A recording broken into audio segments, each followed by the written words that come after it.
নামাজ পড়ো সেইভাবে যেভাবে আমাকে নামাজ পড়তে দেখছো। সুবহানাল্লাহ বিহামদিহি। হুজুরের মতো নামাজ পড়তে হবে। নামাজে দাঁড়ায়া খায়রে কপাল, মসজিদে ঢুকতে যত দেরি, বেরোতে দেরি নেই, বাইরেতে পারলেই যেন বাসে। তারপরে ইমাম যদি আত্তাহিয়াত পড়তে একটু দেরি করে বসে, পিছন থেকে সমানে সিগন্যাল আসতে থাকে। লক্ষ্য করছেন আপনারা? এর নাম ফাইজলামি। এটার নাম কি? এই ফাইজলামি করার অধিকার নাই তোমার। ইমামকে তুমি ডিকটেট করতে পারো না। ইমামকে হুঁশিয়ার করার জন্য যদি কাশি দিয়ে থাকো, তোমার নামাজ ফাসেদ হয়ে যাবে। নামাজের ভিতরে কাশি দিয়ে ইমামরে শুনায় দেয় যেন, ইমাম সাহেব আমার মামলা তো ডিসমিস হয়েছে কখন, আপনার খবর কি? কোন মকামে আছেন এখন? নামাজ সোজা হয়ে দাঁড়াতে হবে, তাদিল আরকান ঠিক রাখতে হবে। তাদিল শব্দের অর্থ হলো বরাবর করা। রুকুর ভিতরে থাকবেন যতক্ষণ, দাঁড়িয়ে থাকবে ততক্ষণ, অন্তত এক তাসবিহ পরিমাণ তো বটেই। সেই পরিমাণ সোজা হয়ে দাঁড়ানো হয় না, ওয়াজিব তরফ হয়ে যাচ্ছে।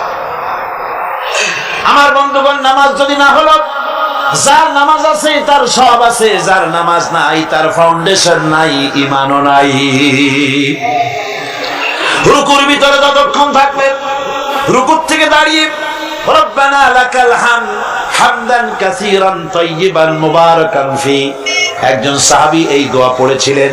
হুজুর বললেন, ও সাহাবী, তুমি যখন এই দোয়া পড়তেছিলে তুমি জানো না আমি নবী, আমি দেখি, তুমি তোমরা দেখতে পাও না, আমি দেখতেছিলাম ফেরেশতারা তুমি এই যে দোয়াটা পড়তেছিলে রুকু থেকে দাঁড়াইয়া, তোমার আমল নামায় নেকি কে কত বেশি লিখবে তা নিয়ে ফেরেশতারা প্রতিযোগিতা করতেছিল।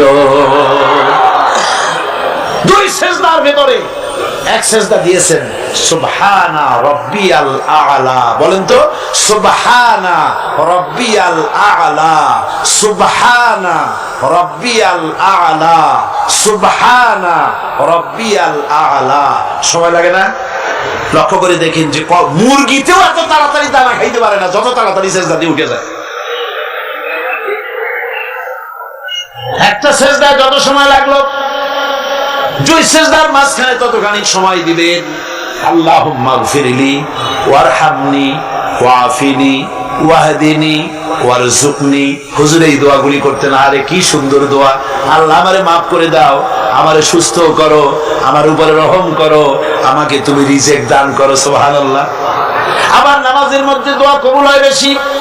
সাহাবী জিজ্ঞেস করেছেন, ইয়া রাসূলুল্লাহ, বান্দা কখন আল্লাহর বেশি নিকটে হয়ে যায়?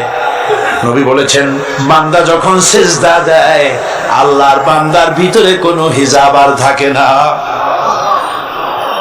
রাসূলুল্লাহ বলেছেন, সিজদা যখন দিবে নামাজের মধ্যে তখন মনে করবে যেন আল্লাহ রাব্বুল আলামিনের কদম মোবারকের উপরে কপালটা রেখে দিয়েছো।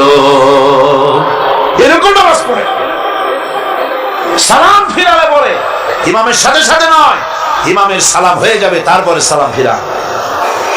এরপরে ইমামের সালাম ফিরানো হয়ে গেল, তারপরে পড়েন আল্লাহু আকবার। কি বলবেন? এরপরে তিনবার পড়বেন আস্তাগফিরুল্লাহ আস্তাগফিরুল্লাহ আস্তাগফিরুল্লাহ। দোয়াগুলি সঠিকভাবে পড়তে হবে। তাওহীদের চতুর্থ নম্বরের দাবি হলো নামাজকে সঠিকভাবে আদায় করতে হবে। আমার ভাইরা, নামাজ ছেড়ে দিলে হবে না। আজকের এই মাহফিলের ভিতরে যত তরুণ এসেছেন, যুবক এসেছেন, শিক্ষক এসেছেন, মা বোনেরা এসেছেন, পেশাজীবী ডাক্তার এসেছেন, কৃষিজীবী এসেছেন, সব মানুষের কাছে আমি যদি একটা দাবি করি, আপনারা আমার এই দাবিটা মানবেন কিনা? মানবেন? আমার দাবি আপনাদের কাছে, তাওহীদের দাবি আপনাদের কাছে এই, আসুন ওয়াদা করি, যতক্ষণ এত বড় ফরজ যে নামাজ না পড়লে জাহান্নামে যেতে হবে, নামাজ না পড়লে ঈমান থাকবে না, মুসলমান বলে দাবি করার কোনো হক নাই, এই যখন অবস্থা, এই নামাজ যতদিন না আজরাইল আমাদের শিয়রে না আসতেছে ততদিন পর্যন্ত নামাজ ছেড়ে দেব না। এই ওয়াদা কি করতে পারেন? হাত উঁচু করে দেখান, হাত উঁচু করে দেখান।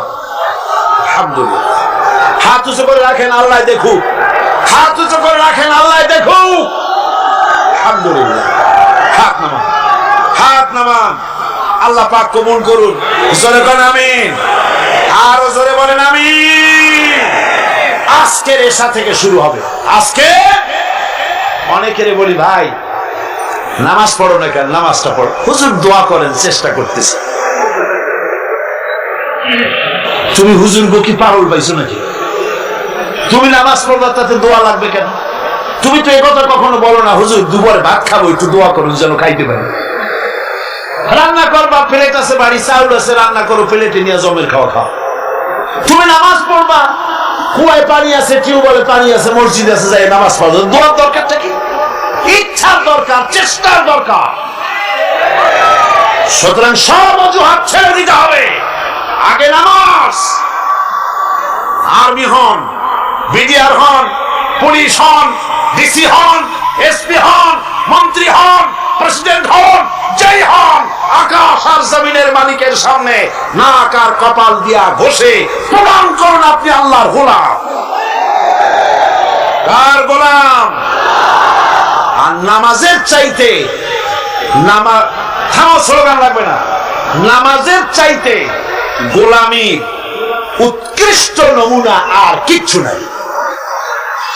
কথা বুঝছেন? গোলামি করার জন্য নামাজের চাইতে উৎকৃষ্ট নমুনা কিচ্ছু নাই। যখন কানে হাত দিয়া, কানের কাছে হাত দিয়ে হাতটা বাঁধলেন, এই তো আসামি হয়ে গেলেন, গোলাম হয়ে গেলেন। কার গোলাম? অবশ্যই পৃথিবীর কোন প্রেসিডেন্টের গোলাম নই, কোন মন্ত্রীর গোলাম নই, কোন পীরের গোলাম নই। গোলাম আমি আল্লাহ। সে আল্লাহর দরবারে দাঁড়ায় গেলেন, মাথাটা নিচু করে রুকুতে গেলেন, গোলামির চরম নমুনা দেখায় দিলেন। সেজদায় যখন চলে গেলেন, কত বড় গোলামি দেখায় দিলেন। আল্লাহ নাকটারে কপালটারে ঘষতেছি, আমি তোমার গোলাম। ফজরের আজান হয়ে গেছে, ঘুমায় থেকো না, উযু করো, আর এরপরে মসজিদে চলে যাও। ফজরের নামাজ যদি কেউ জামাতে পড়ে, হাদিস শরীফে এসেছে, সারা রাত ধরে নামাজ পড়লে যে সওয়াব হতো, ওই সওয়াব ফজরের জামাতে আল্লাহ দিয়ে দিবে। এত সওয়াব দিয়া মসজিদে বলা হয় হাইয়া আলাস সালাহ, হাইয়া আলাল ফালাহ, এসো নামাজের দিকে, এসো কল্যাণের দিকে। সাহেব ডাকছে, তখন বসে থাকে ঠ্যাঙের উপরে ঠ্যাং ফেলাইয়া, সিগারেট বাম হাতে ধরাইয়া টান দিয়া ফু ছাড়িয়ে দিয়ে দেখে ফু যায় কত। কি নামাজ, কি রোজা? তুমি যদি আল্লাহরে সেজদাই না দিলা, তুমি আর গরু কোনো পার্থক্য নাই। আছে পার্থক্য? আমি কি বেশি বললাম নাকি? বেশি বলি নাই, বরং গরু তোমার থেকে ভালো। গরু আল্লাহর জিকির করে, আল্লাহ স্মরণ করে সবাই, তুমি আল্লাহ স্মরণ থেকে নাফরমান হয়ে গিয়েছো। ফজরের সময় উঠে সেজদা দিয়া প্রমাণ করো, আল্লাহ এই দিন শুরু করলাম তোমার গোলামির মাধ্যমে। কপালটা মাটিতে ঠেকায় দিয়া প্রমাণ করে দিলাম আমি তোমার গোলাম। দুপুরের সময় তুমি যেন আল্লাহর গোলামি ভুলে না যাও, এজন্য জোহরের নামাজ দুপুর বেলায় আর একবার সেজদা দিয়া প্রমাণ করো, আল্লাহ আমি ভুলি নাই, আমি তোমার গোলাম। আসরে আর একবার, দিন যখন শেষ হয়ে যায় মাগরিবের সময়, দিন শেষে আর একবার স্মরণ করিয়ে দিচ্ছি নিজেকে, আল্লাহ আমি তোমার গোলামি ভুলি নাই, আমি তোমার গোলাম। মাথাটা আবার ঘষলাম। রাতে যখন বিছানায় শুয়ে যাও, ঈশার নামাজের সময় আবার মাথাটা সেজদা দাও, গোলামির নমুনা দেখায় দাও, আল্লাহ এবার শুতে যেতেছি, তোমারে সেজদা দিয়া তারপরে শুতে গেলাম। আমি সবসময় তোমার গোলাম। কার গোলাম? চিল্লা এখন, কার গোলাম?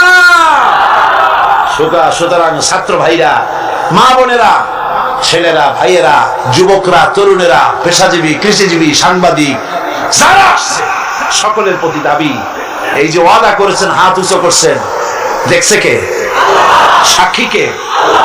আজ এশা থেকে আমল করবেন। মনে করবেন আজ না, এই কাল পরশু থেকে শুরু করব। কাল পরশু আপনি বাঁচবেন, কোন পাগলে বলছে? কোন প্রমাণ আছে তার? কোন প্রমাণ আছে? নাই। সুতরাং 5 ওয়াক্ত নামাজকে সঠিকভাবে আদায় করতে হবে। এটাই হলো, এটা কি তাওহীদের 4th নম্বরের দাবি। 5ম নম্বরের দাবি হলো আল্লাহর হুকুম পালনকারী বান্দায় পরিণত হতে হবে। আল্লাহ যা হুকুম করেছেন তা সব মেনে নিতে হবে। ফাইলাহুকুম ইলাহু ওয়াহিদুন ফালাহু আসলিমু ওয়া বাশশিরিল মুখবিতিন। অতএব তোমাদের আল্লাহ রাব্বুল আলামিনের সামনে, এক আল্লাহর সামনে আনুগত্যের মস্তক অবনত করে দাও। আর আনুগত্যকারীদের জন্যই রয়েছে আল্লাহর সুসংবাদ। তাদের জন্য খুশখবরি আছে জান্নাতের, যারা নাকি আনুগত্য করে, যারা মাথা নত করে আল্লাহর দরবারে, তাদের জন্যই শুভ সংবাদ আছে। তাওহীদের ষষ্ঠ দাবি, তাওহীদের 6 নম্বরের দাবি হলো আল্লাহ কি ভয় করতে হবে। কারে ভয় করা লাগবে? ভয় করবেন কারে?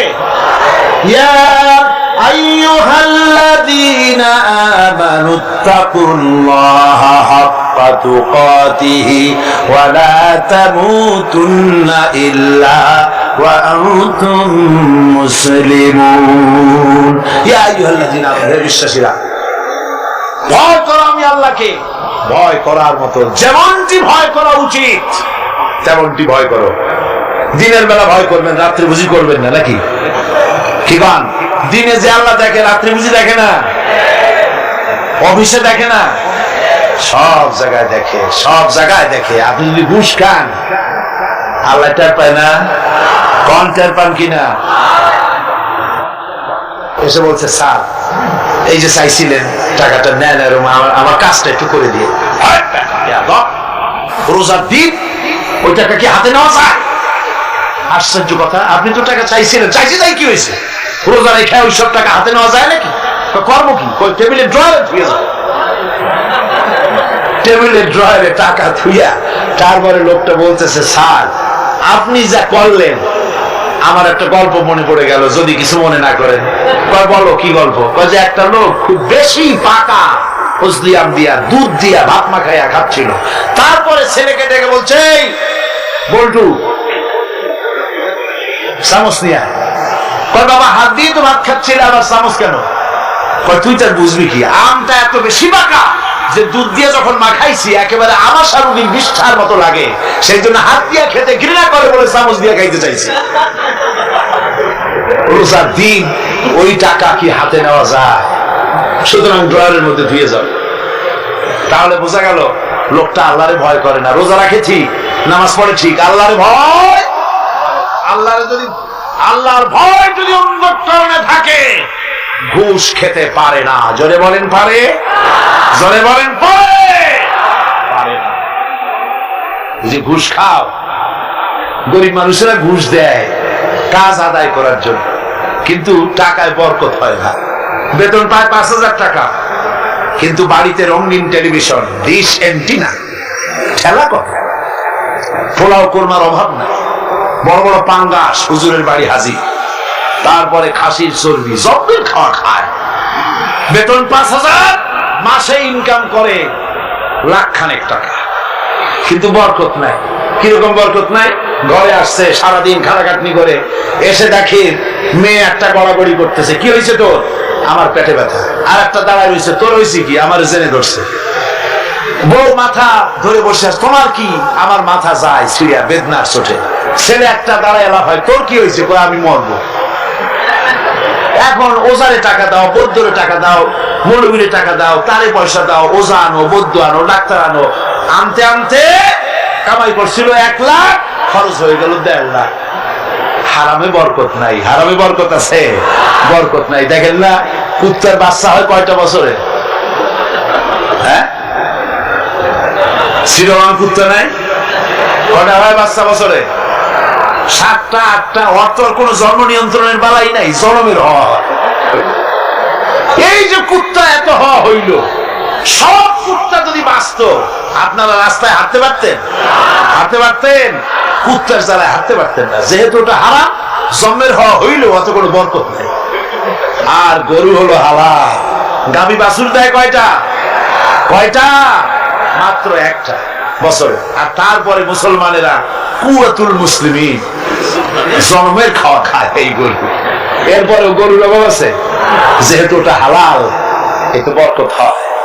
হারাম বেতন, বেতন নয়, হারাম ভাবে ঘুষের টাকা নিয়েছেন, যে টাকা দিয়েছে সে তো টাকাটা না দিয়ে পারে নাই, করবে কি, কাজ আদায় করার জন্য দিছে, টাকাটা দেয় আর একটু কষ্টে হাসি হাসে, হাসিও না কান্দাও না, একটা বেটকি দেওয়ার মতো অফিসের সামনে দিয়া তারপরে বাড়ির দিকে যায় আর বলে, আল্লাহ এতগুলি টাকা আমার নিল, পরে কলেরা দিয়ে ওর পুষ্টি সাফ করে দিও।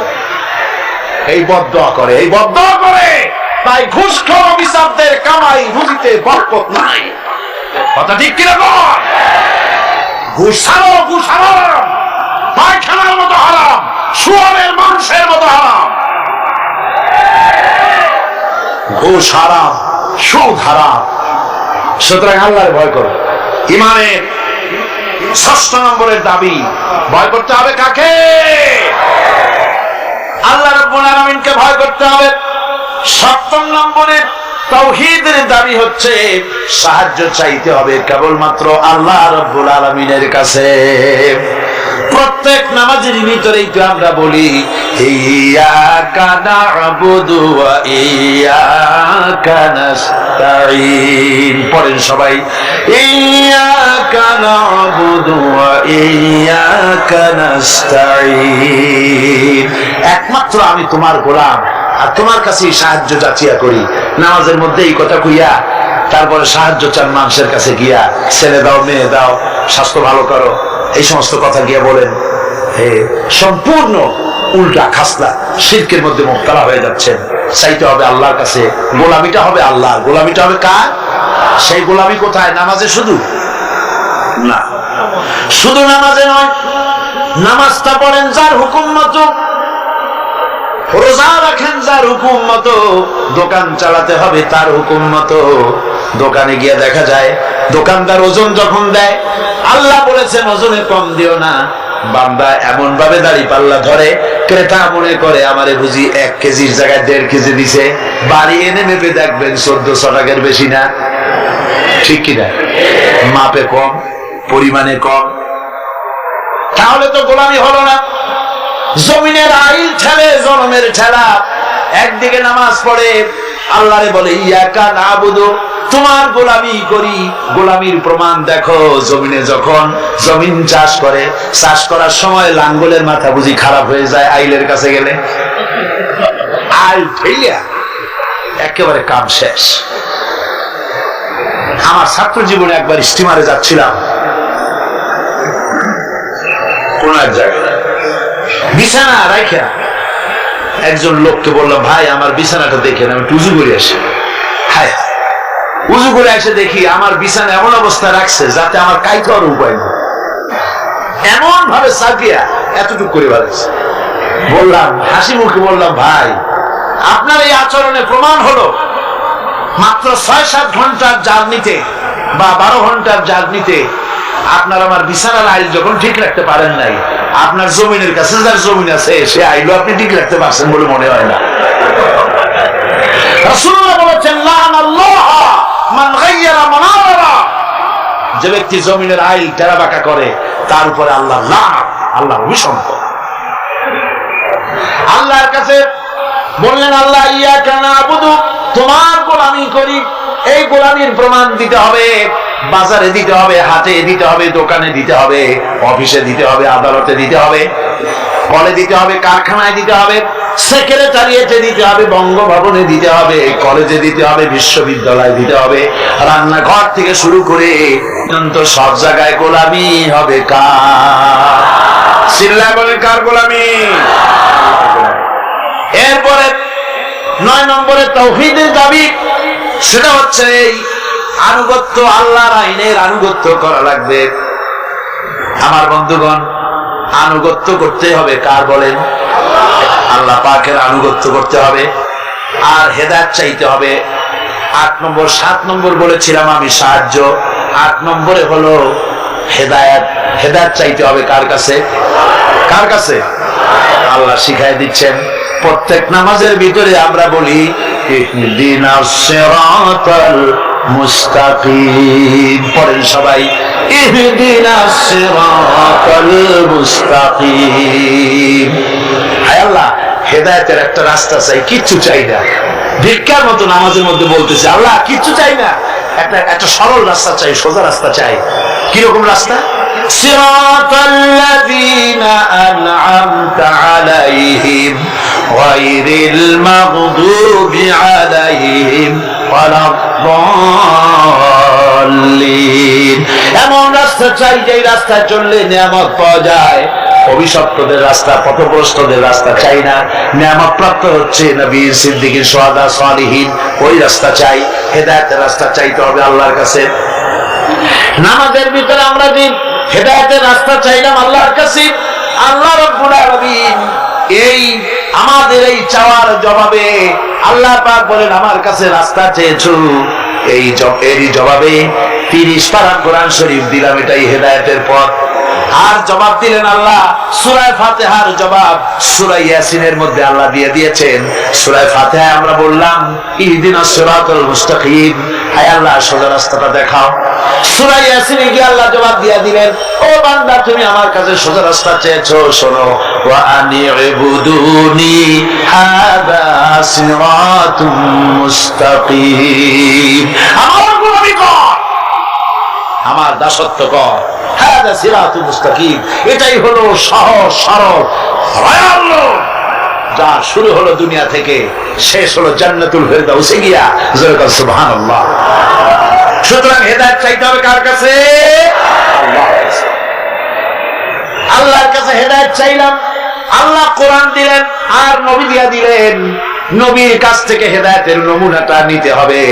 একজন বদবী, একজন গ্রাম্য লোক রাসূলের কাছে এসে প্রশ্ন করেছিলেন, হুজুর আমি গ্রাম্য মানুষ, সব সময় আপনার খেদমতে আসতে পারি না, আমি গরিব মানুষ, হুজুর আমাকে আপনি বলে দেন তাওহীদ কারে বলে, রিসালাত কারে বলে, আখিরাত কারে বলে, ঈমান কারে বলে। হুজুর সব তারে ব্যাখ্যা করে শোনায় দিলেন। লোকটা যাওয়ার সময় বললেন, ইয়া রাসূলুল্লাহ, আল্লাহর নামে কসম করে বলি, ঈমান, রিসালাত, আখিরাত, ইহসান, তাওহীদ ইত্যাদির যে ব্যাখ্যা আপনি দান করলেন, এর থেকে আমি এক চুলও বাড়াবো না, এক চুলও আমি কমাবো না। এই বলে লোকটা যখন বিদায় হতে লাগলো, আল্লাহর নবী উপস্থিত সাহাবীদের বললেন, সাহাবীরা, এই দুনিয়ায় বেঁচে থাকা অবস্থায় যদি কোনো বেহেশতি মানুষ দেখে চোখ শীতল করতে চাও, তাহলে এই বান্দার দিকে তাকায় দেখো, সে আল্লাহর জান্নাতি। কারণ সে বলেছে, রাসূল ইসলামের যে ব্যাখ্যা আপনি দিয়েছেন, এর থেকে এক চুল বাড়াবো না, এক চুল কমাবো না। এর নাম ঈমান। এর নাম কি? সিলাকনের নাম কি? আজ মুসলমানের কপাল পুড়ছে। কেন মুসলমানদের কপাল পুড়েছে? রাসূলুল্লাহর কাছে থেকে ঈমান, ইসলাম, তাওহীদের ব্যাখ্যা নিতে চায় না। খাজা বাবাই কি কয়, হুজুর কেবলা কি কয়, কোন দেশ থেকে কোন হুজুর কেবলা আসলো, তিনি কি ব্যাখ্যা দিলেন, সেই ব্যাখ্যা অনুযায়ী যায়। ওই ব্যাখ্যা কোরআনে বা হাদিসে আছে কিনা একটু যাচাই পর্যন্ত করে না। নাউযুবিল্লাহ। কোন পীর সাহেব যদি বলেন এভাবে পাগড়ি বাঁধো, আমি যদি দেখি হাদিসে ওরকম পাগড়ি বেঁধেছেন রাসূল, অবশ্যই পীর সাহেবের কথা মানবো। কিন্তু পীর সাহেব যদি এমন পাগড়ি বাঁধার কথা বলেন যেরকম হুজুর বাঁধেন নাই, সাহাবীরা বাঁধেন নাই, সে পীর যেখান থেকে আসুক না কেন, সে পীরের কথা মানি না। বলেন ঠিক কিনা? জোরে বলেন ঠিক কিনা? পীর সাহেব আমারে জিকির শিখান, আমি যদি দেখি আমার রাসূলুল্লাহ ওই রকম জিকির করেছেন, নবীর সাহাবীরা ওই রকম জিকির করেছেন, পীর সাহেবের কথা মাথা পেতে মেনে নেব, যেহেতু তিনি আমার রাসূলের কথা বলেছেন, আমার রাসূলের সাহাবীদের মতো বলেছেন। আর যদি দেখি পীর সাহেব এমন জিকির শিখান, এমন ওজিফা শিখান, যেই জিকির যেই ওজিফা আল্লাহ রাসূল করেন নাই, সাহাবীরা করেন নাই, আল্লাহর কসম ওই পীরের ওজিফা মানি না। ঠিক কিনা গো? এর নাম হলো ঈমান। এর নাম কি? ঈমান। রাসূলুল্লাহ চাইতে ইসলামের নতুন কোন ব্যাখ্যা মানি না। রাসূল যেটা দিয়েছেন এটাই আসল পথ, এটাই আসল পথ, জান্নাতে যাওয়ার পথ, আর কোন পথ না। বন্ধুগণ, 9 নম্বরের তাওহীদের 9 নম্বরের দাবি হলো আল্লাহর আইনের আনুগত্য করতে হবে। কার আইনের আনুগত্য? আল্লাহ পাক বলেন, ইত্তাবিউ মা উনজিলা ইলাইকুম মির রাব্বিকুম ওয়া লা তাত্তাবিউ মিন দুনিহি আউলিয়া। একমাত্র আমি যে আমার নাজিলকৃত তোমার রবের পক্ষ থেকে যে কিতাব নাজিল হয়েছে, সেই কিতাবের অনুসরণ করো। ওয়ালা তাত্তাবিউ মিন দুনিহি আউলিয়া, আর তিনি ছাড়া অন্যরা যা কিছু দিয়েছে তার অনুসরণ করো না, মেনো না। আল্লাহর কিতাব এই কোরআনে যা আছে এটাই মানো, কোরআনের বাইরে যা আছে সেটাকে আইন হিসাবে মেনো না। এটা আইনের কিতাব। এটা কিসের কিতাব? যারা বলেন কিসের কিতাব? আইনের কিতাব। সব কথা আল্লাহ এই কোরআনের মধ্যে বলে দিয়েছেন, আছে না সব? আপনার কি চাই বলে, যেটা কোরআনে নাই? কোনটা বলবো? এই কোরআনের ভিতরে দর্শন আছে, ফিলসফি আছে, বোটানি আছে, জুলজি আছে, পলিটিক্যাল সায়েন্স আছে, মেডিকেল সায়েন্স আছে। এর ভিতরে আপনার খতত্ব আছে, ভূতত্ব আছে, নৃতত্ব আছে, এর মধ্যে সব আছে। মেয়ে লোকের কথা আছে, প্রতিবেশীর কথা আছে, মা বাবের কথা আছে, শ্রমিকের কথা আছে, সাদা কালো মানুষের কথা আছে। এক কথায় মানুষের জীবনে যা দরকার সব কোরআনে আছে। জোরে কোন সুবহানাল্লাহ। আছে কিনা? পিঁপড়া থেকে শুরু করে হাতি পর্যন্ত সব আছে। পিঁপড়ার নামে সূরা একটা আছে না? নাম কি? নামল। আর হাতির নামে সূরা আছে, নাম কি? ফিল। বরং পিঁপড়ার সূরাটাই বড়। আবার লোহার নামে সূরা আছে, মাকড়সার নামে সূরা আছে, মধুমক্ষিকার নামে সূরা আছে। এই পৃথিবীর অর্থের জনশক্তি নারী, সে মেয়ে লোকের ব্যাপারে সূরা আছে। আছে কিনা কোন? এসব কথা আমি আগামীকাল বলবো ইনশাআল্লাহ। আল্লাহ পাক বলেন তিবিয়ানান লিকুল্লি শাই, খুলে খুলে সব কথা কোরআন শরীফের মধ্যে আমি বলে দিয়েছি। সুতরাং মানব রচিত সব মতবাদ ছেড়ে দিয়ে মানব রচিত সব মতবাদ দুপায়ে দোলে আসতে হবে কোরআনের ছায়াতলে। কোথায় আসতে হবে? কোরআনের ছায়াতলে আসতে হবে। সব ভুলে যেতে হবে, সবকিছু অন্ধকার, আর ইসলাম হলো নূর। এই পৃথিবীতে আপনারা আমাকে বলেন সমাজতন্ত্র আল্লাহর তৈরি না মানুষের তৈরি? পুঁজিবাদ আল্লাহর তৈরি না মানুষের তৈরি? ধর্ম নিরপেক্ষতাবাদ আল্লাহর তৈরি না মানুষের তৈরি? কমিউনিজম আল্লাহর তৈরি না মানুষের তৈরি? জাতীয়তাবাদ আল্লাহর তৈরি না মানুষের তৈরি? আর ইসলাম কার তৈরি বলেন? এই কোরআন কার তৈরি বলেন? এই কোরআন শরীফের ভিতরে আল্লাহ রাব্বুল আলামিন গ্যারান্টি দিতেছেন, ফামান তাবিআ হুদায়া ফালা খাউফুন আলাইহিম ওয়ালা হুম ইয়াহজানুন। এই কোরআন যারা মেনে চলবে তাদের জন্য কোনো ভয় নাই, তাদের জন্য কোনো চিন্তা নাই। ফালা খাউফুন আলাইহিম, ভয় নাই, চিন্তা নাই। কিসের ভয় নাই, কিসের চিন্তা নাই? কোরআনের আইন যে দেশ মানবে, কোরআনের আইন যে দেশ, যে রাষ্ট্র, যেই জনগণ মানবে, তাদের জন্য খাওয়া পড়া, শিক্ষা, চিকিৎসা, বাসস্থানের চিন্তা থাকবে না। আর হত্যা, দর্শন, হাইজাক, লুট ইত্যাদির কোনো ভয়ও থাকবে না। দুনিয়ায় শান্তি পাবে। কিয়ামতের দিন জাহান্নাম থেকে আল্লাহ মুক্তি দিয়া দিবেন। জোরে বলেন সুবহানাল্লাহ। সুতরাং এই কোরআনের দিকে আসতে হবে, কোরআনের দিকে আমাদেরকে এগিয়ে আসতে হবে। আল্লাহর গ্যারান্টি, খাওয়া পড়া, শিক্ষা, চিকিৎসা, বাসস্থানের গ্যারান্টি কে দিয়েছে? কোরআন দিয়েছে। কে দিয়েছে? কোরআন দিয়েছে। কোরআনের কথা বিশ্বাস হইল না, বিশ্বাস হইল কার কথা? নির্বাচনের সময় সলিমুদ্দিন এসে মঞ্চে দাঁড়ায় গেছে। একজন উনি দাঁড়াবার আগে একজন এসে বলল, ভাইয়ের আমার, বোনের আমার, এতক্ষণ ধরে যার বক্তব্য শোনার জন্য প্রচন্ড রৌদ্রের ভেতরে প্রতীক্ষায় ছিলেন, ইনি সেই গরিবের বন্ধু, শ্রমিকের শত্রু নাকি জানি, জনগণের কলিজার টুকরা, কৃষকের নয়নের মণি, সাধারণ মানুষের ঘিলুর চামড়া, অমুক সেরাগালি সাহেব। উনি এবার